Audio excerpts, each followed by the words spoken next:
வையகம், வாழ்க வையகம், வாழ்க வளமுடன்.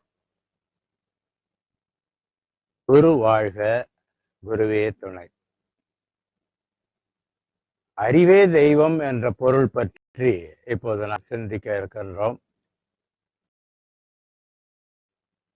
எது தெய்வம் என்று ஒரு கேள்வியை கேட்டுக்கொண்டோமானால் இரண்டு வழியிலே அதற்கு விடை காண முடியும். ஒன்று நம்பிக்கை வழி, இன்னொன்று ஞான வழி.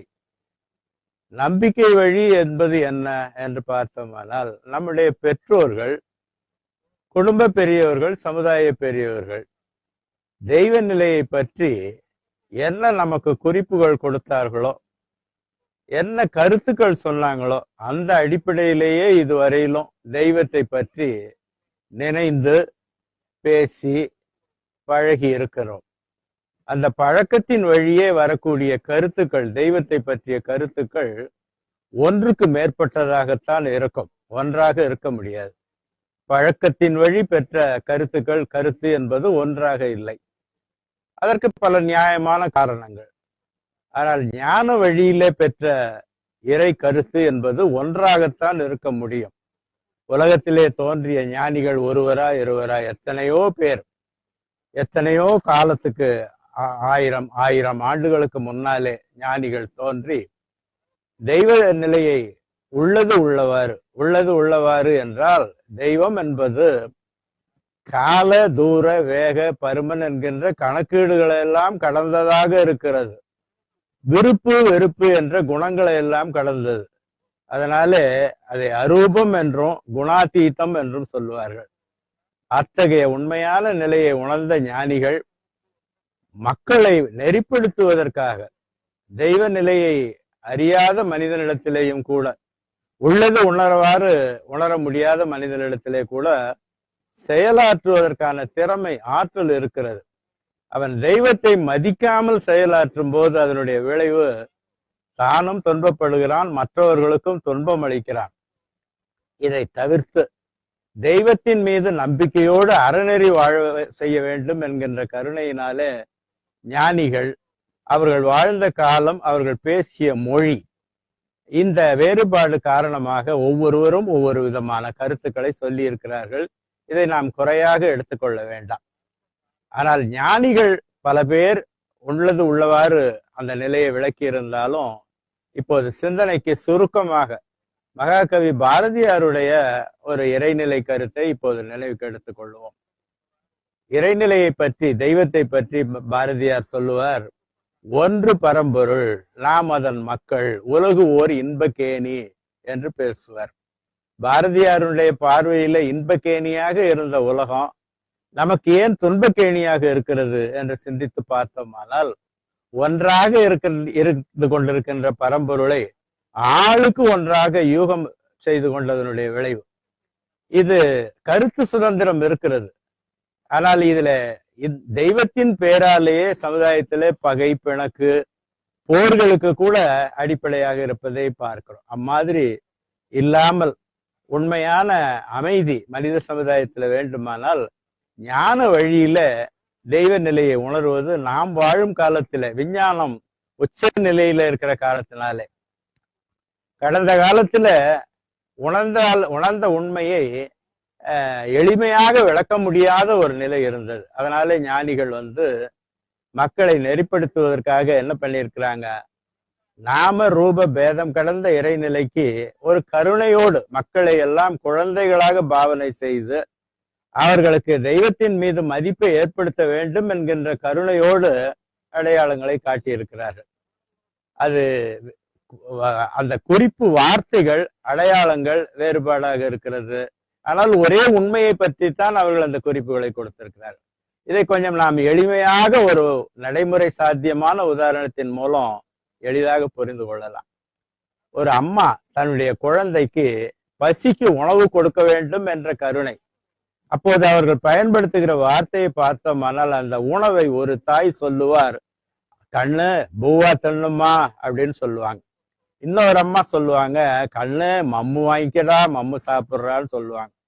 அந்த தாய் மம்மு என்று சொன்னதும் இந்த தாய் பூவா என்று சொன்னதும் ஒரே பொருளை பற்றி தான். அது போல நம்பிக்கை வழியில கருத்துக்கள் வேறு வேறாக இருந்தாலும் ஒரே உண்மையை பற்றிய மதிப்பீடுகள் தான். ஆனா ஞான வழியில ஒரே ஒரு உண்மைதான், அது உருவங்கள் அற்றது, குணங்கள் அற்றது என்ற ஒரு பெரும் நிலை. அதை எல்லாருமே உணர முடியும். அதற்கான ஒரே வழி பயிற்சி, முயற்சி தான். இப்ப நம்முடைய ஞானகுரு அறிவே தெய்வம் என்ற கோட்பாட்டை உலகத்துக்கு விளக்கும் போது, எது தெய்வம் என்றால், நீங்கள் எதை வேண்டுமானாலும் தெய்வம் என்று மனதிலே மதிக்கலாம். ஆனால் உங்களுடைய மனதிலே அந்த கருத்து வருகிறது, இதுவரையிலும் பழக்கத்தின் வழியே வைத்திருக்கிற கருத்து, அந்த கருத்தை கொஞ்சம் ஆராய்ந்து பாருங்கள் என்று ஒரு தூண்டுதலை கொடுத்திருக்கிறார்கள். கடவுளை வணங்கும் போது கருத்தினை உற்றுப்பார் நீ, கருத்தாய் கடவுளாய் கருத்தே நிற்கும் காட்சியை காண்பாய் அங்கே.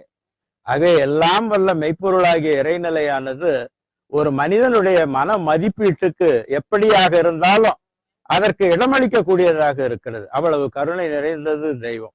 ஆனால் நமக்கு ஒரு தெளிவு வேண்டும், உண்மையான நிலை வேண்டும் என்றால் நிச்சயமாக இந்த நமக்கு இயற்கையிலே அமைந்திருக்கின்ற மெய், வாய், கண், காது என்ற 5 பொறிகளின் மூலமாக இறைநிலையினுடைய ஆற்றலாகிய உயிர் சக்தி காந்த ஆற்றலாக விரிவு பெற்று எதனோடு நாம் தொடர்பு கொண்டாலும் நாம் தொடர்பு கொண்ட பொருளை பற்றிய அனுபவங்கள் நமக்கு கிடைக்கிறது. அவ்வாறு பெற்ற அனுபவங்களை எல்லாம் நமக்குள்ளேயே வாங்கி வைத்திருந்து மீண்டும் தூண்டப்படும் போது எண்ணமாகவும் சொல்லாகவும் செயலாகவும் செயல் ஆர்வமாகவும் ஒரு வேண்டிய ஆக்கத்தை தந்து கொண்டிருப்பது நமக்குள்ளே மறைபொருளாக அறிவாக இருக்கிற இறைநிலைதான். அதை உற்று பார் என்று சொல்லுவார். நாம் சும்மா புற மனதிலேயே இருந்து கொண்டு இந்த உண்மையை கவனிக்கும் போது நாம் ஞானிகளுடைய உயர் அனுபவ நிலைக்கு உயர முடியாமல் போய்விடுகிறது. அந்த குறை இனி இல்லை. உண்மையிலே ஞானம் என்ற சொல்லுக்கே என்ன பொருள் என்றால், அறிவிலே தெளிவாக இருப்பது ஞானம் என்று பொதுவாக சொல்லுவார்கள். நம்முடைய ஞானகுரு அருட்தந்தை வேதாத்திரி மகரிஷி அவர்கள் சொல்லுவார்கள், அறிவை அறிந்த தெளிவே ஞானம். ஞானம் என்றால் என்ன என்றால் அறிவை அறிந்த தெளிவே ஞானம். எது அறிவாக இருக்கிறது என்பதை உணர்ந்த தெளிவுதான் ஞானம். எது என்னுடைய பருவுடலாகவும் இந்த பருவுடல் இயங்குவதற்கு இயக்க சக்தியாகிய உயிராகவும் கருவிகளாகவும் அமைந்து இயங்கிக் கொண்டிருக்கிறதோ அந்த இறைநிலையே தான் அடித்தளத்திலே அறிவாக இருக்கிறது. தானே அமைத்து கொண்ட இந்த பொறிகளின் வழியாக இறைநிலை இயங்கும் போது அந்த இயக்க சிறப்பை மனம் என்று சொல்லுகிறோம். மனமும் இறைநிலையினுடைய சிறப்பு தான். ஆனா மனம் என்பது அலை, இறைநிலை என்பது அடித்தளமாக உள்ளது. கடலும் அலையும் போல. கொஞ்சம் சிந்தித்து பார்த்தோம்னா ரொம்ப எளிமையான ஆழமான விளக்கமாக நம்முடைய அருட்குரு அவர்கள் சொல்லியிருக்கிறார்கள். அசையும் நிலையில கடலுக்கான பெயர் தான் அலை, அசையா நிலையில அலைக்கான பெயர் தான் கடல். அதனால இயக்க நிலையில மனமாக இருப்பது எதுவோ அதுவேதான் அடித்தளத்திலே மனதுக்கு உட்பொருளாக அறிவாக இருக்கிறது. அலை என்று சொன்னா எந்த ஒரு திவலையிலையும் கடல் நீர் நிறைந்து இருக்கிறது அல்லவா, அது போல மனமாகிய அலையில உட்பொருளாக இருப்பது அறிவாக இருக்கிற இறைநிலைதான். இதை எத்தனையோ மகான்கள் சொல்லியிருந்தாலும் தாய்மான சாமிகள் பல இடங்களிலே அறிவே தெய்வம் என்ற கருத்தை பதிந்து வைத்திருக்கிறார்கள். ஒரு இடத்திலே தாய்மான சாமிகள் சொல்லுவார், சித்தமிசை குடிகொண்ட அறிவான தெய்வமே.